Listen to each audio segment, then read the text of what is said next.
Hello YouTubers, my name is X Factor, and this is some 32v32 Bazaar Rush Zerg style, and I'm playing an aggressive bush wookie, something I've done the last couple days and had a blast. And I've said it a million times, either you make it off the break on Bazaar Rush, or you die trying, get slaughtered, and push back to spawn. So there's one or two things that can happen here, and I think you guys will figure that out quickly. So I've been playing a ton of ASVAL bush wookie, a stealth-like ninja, just being a pain in the ass and super effective. Now, why didn't I use the ASVAL for this specific round?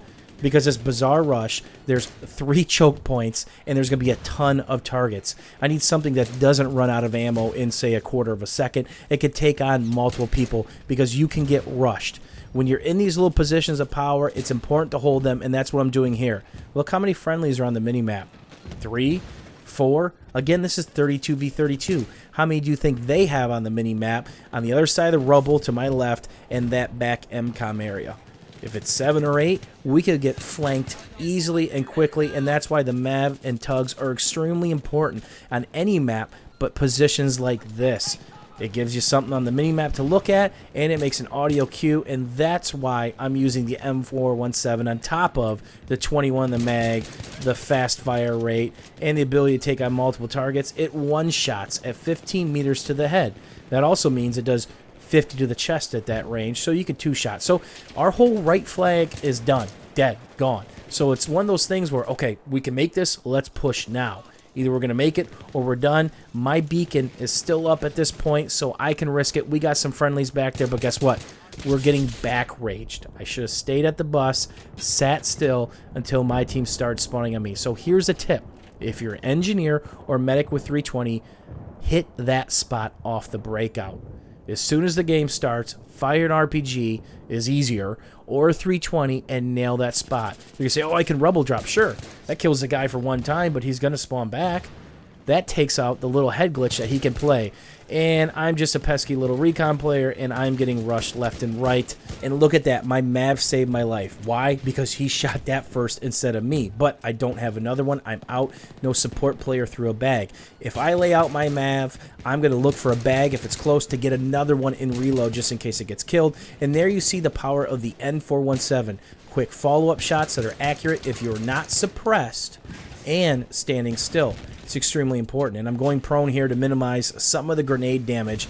Now teammates are starting to come back up, get the beacon down, and I'm still waiting on that magical bag. So I'm looking at my teammates. They're kind of looking left, and I look right for that split second, and I got to keep looking behind me now because they still got that right lane, and there's the power of the M417 again.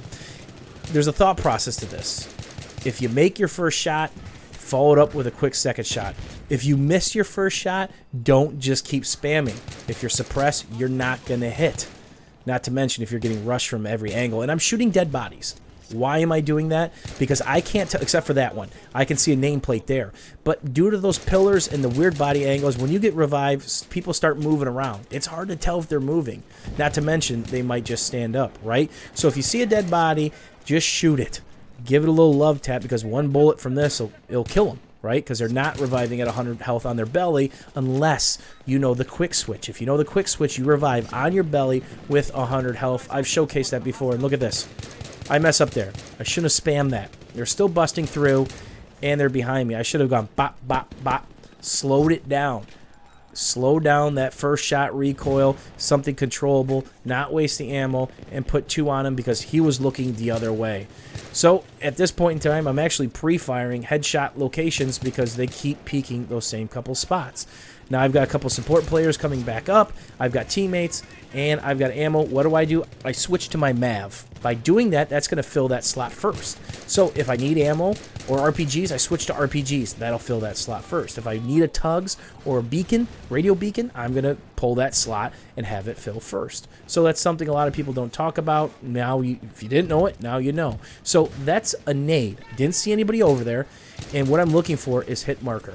If I saw a hit marker, it's like, oh man, there's going to be a couple guys back there. We're in a lot of trouble. Now I need to look at that. So I'm literally hugging this wall, trying to minimize the damage I'm taking. And you can see how quickly bodies can shift in 32v32. And that is the math that is Battlefield 3 and soon to be Battlefield 4 for those of you on current gen console or moving to PC or going next gen console. this is what you have to look forward to. Condensed areas, and that's about as fast as you can shoot that gun and be accurate. And I'm shooting through dead bodies now because I'm trying to remember where I just killed people. Gonna move up, Bipod Pro. That'll put you in check, right? So this is gameplay that's typical of the 32v32. I highly doubt there's going to be a map in Battlefield 4 that's as choke point oriented as this, but if there is, just remember, as you're making that jump to next-gen console or PC, you got to slow things down. Just because you kill 2 guys doesn't mean you can move up, because there's probably 7 or 8 behind them. As soon as I get those kills, get the MAV down. It's the most important thing I have, because why? It shows them on the mini-map. It makes a different audio cue if they're moving around, standing up, or sprinting in range. So you don't have to look at your mini-map. If you hear that noise, you got to say, oh shit, now I need to look at my mini-map. Somebody's back here. And I just spammed that guy. Probably suppressed him and his other 3 squad mates. It was that bad. So trying to hold the position, still getting rushed, and I'm in a lot of trouble.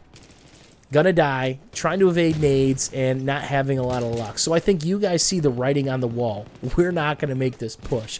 But I tried everything in my power as a little pesky Recon to make a difference. I really enjoy playing an aggressive Recon with the AS-Val, the M417, some of the auto snipers.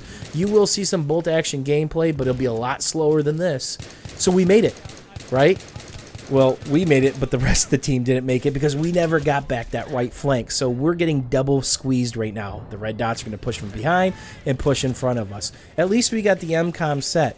So do you have a little fun with me today seeing some aggressive Recon footage? Do you want to see some of the sneaky AS-Val footage that I have being a really pesky Recon player? I had a lot of fun. Hopefully you guys did too. If you did, don't forget about the old thumbs up. And as always, thanks for watching, YouTube. We'll see you guys soon.